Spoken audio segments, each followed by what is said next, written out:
Step 1 પૃષ્ઠભૂમિનો ઉલ્લેખ દ્વાપર યુગના અંતે પાંડવો અને કૌરવો વચ્ચે મહાભારતનું યુદ્ધ થયું, જેના પછી સમાજમાં એક નવી દિશા આપવાનું કાર્ય શ્રીકૃષ્ણે કર્યું. તેઓએ પાંડવોને કેવળ યુદ્ધ જ નહીં, પરંતુ જીવનના મૂલ્યો શીખવ્યા.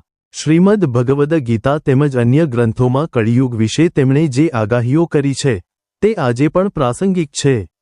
સ્ટેપ 2 શ્રીકૃષ્ણની કળિયુગ અંગે આગાહીઓ. પ્રથમ, શ્રીકૃષ્ણે આગાહી કરી કે પૈસા અને જમીન માટે હિંસા વધશે. મનુષ્ય ધનની લાલચમાં પોતાના જ સંબંધોને તોડીને યુદ્ધ કરે છે. બીજું, સ્ત્રીઓ પ્રત્યે અપમાનજનક વર્તન થશે. સ્ત્રીઓનું સશક્તિકરણ અવગણાશે અને તેમની સાથે અન્યાય થશે. સ્વાર્થ અને ઈર્ષા એ કળિયુગની લાક્ષણિકતા છે.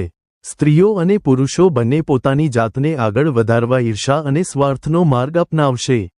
શ્રીકૃષ્ણે ચોથી આગાહી કરી કે સુંદરતાને પ્રાથમિકતા મળશે. ગુણધર્મ અને નૈતિક મૂલ્યોની અવગણના થશે.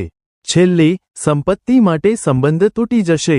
માનવીના શાખા આર્થિક સ્તર પર આધારિત થશે. માનવીયતાની જગ્યાએ ધન મહત્વ પામશે. સ્ટેપ 3 પરિવર્તન માટે શ્રીકૃષ્ણનો ઉપદેશ. પરિવર્તન એ પ્રકૃતિનો નિયમ છે.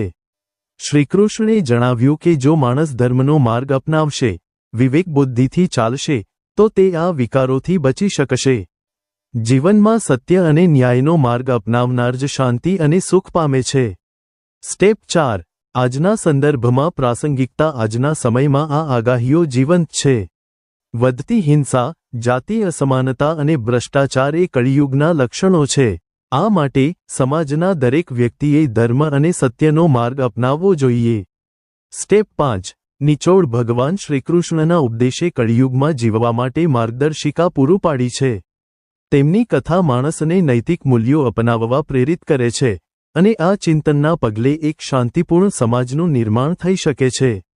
આવી પ્રેરણાદાયક વિચારધારા સાથે આપણે શ્રીકૃષ્ણના માર્ગે ચાલીએ અને સમાજમાં સુખ અને શાંતિ સ્થાપિત કરીએ. આભાર.